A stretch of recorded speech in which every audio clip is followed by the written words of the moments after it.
Hey, Fight fans, Marcos Villegas here for Fight Up TV, standing with Eddie Alvarez, who takes on Mike Chandler this weekend, November 2nd, at the Long Beach Sports Arena on Bellator's card. And Eddie, it's been a long time since fans have seen you back inside the cage. You spent a whole year off. Talk to me about how was it for you going through that physically, mentally, and spiritually? I really think the year off was well needed. Everybody looks at it in a negative light, and I kind of look at the glass half full. It was a good rest. And I told the rest of the media, it's like awakening from a good sleep and being rejuvenated.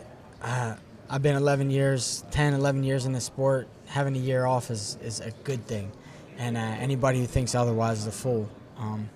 Most guys don't get to have that opportunity because their promoters are always breathing down their neck, trying to get them to fight more, trying to get, because the fans want it, so they fight, and they get burned out, they get worn out, and they have a bunch of injuries. So the year off to me was it was an awakening, getting a good night's rest and waking up to a good sleep.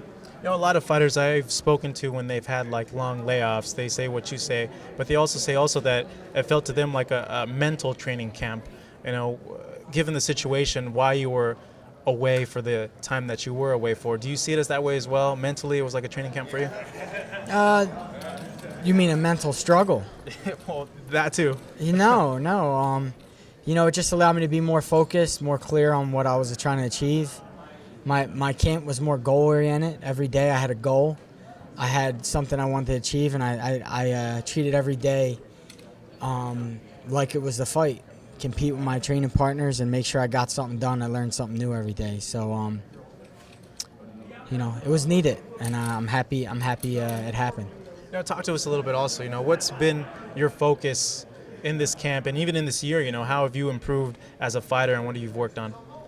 It was more to implement my own, find myself as a fighter, implement my own strategies, make my opponents react to me. I think I fell a little bit into a defensive mode, where I was thinking too much about what if he does this, what if he does that, and I think that's an experienced fighter's mentality. It's hard not to think because your experiences cause you to think too much, and I needed to get back to the beginner in me, the one that didn't think much, the one that just reacted. So I almost needed to regress a little bit mentally, to stop thinking so much and to start reacting more. And the time off gave me time to think about that and then to implement it.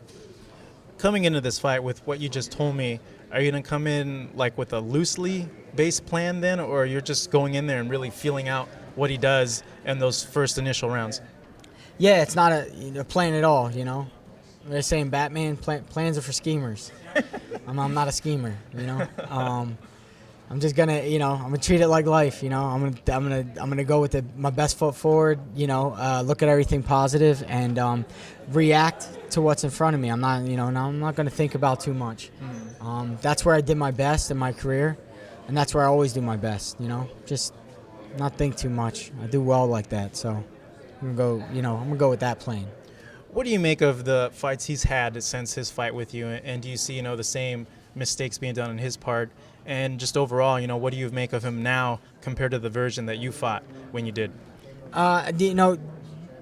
I can't really, I can't give you a good assessment of that because nobody's seen much of Mike. It'd be an ignorant assessment. He's only been in there, a couple minutes, so his performances speak of his training. He gets in there and he gets them out of there, and he's been good at doing that.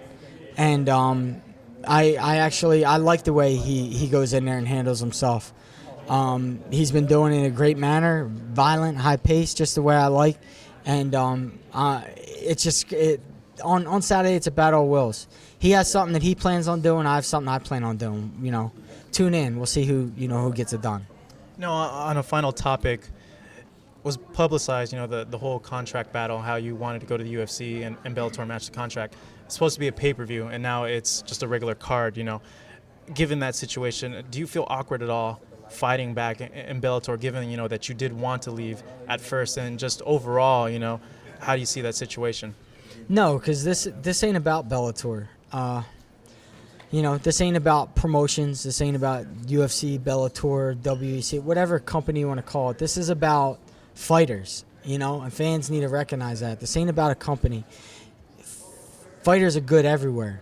No matter where you go, no matter what promotion, no matter what part of the world. If you're a good fighter, you're a good fighter. I don't care who you fight for. So this is about a matchup between me and Mike Chandler. That's it. It's that simple. Mike's a great champion, and I'm the former champion, and I'm a great fighter myself. So that's what it's about. That's it. People should recognize that and just focus on that. Well, I know you're going to have a lot of eyes focused on your matchup this weekend, Saturday, November 2nd. The man right next to me going up against Michael Chandler, wanting to claim his Bellator belt back in his hands and take it home to Florida now. I know you're from Philly, but Florida is your new home. Check him out, Eddie Alvarez, Mike Chandler, this weekend.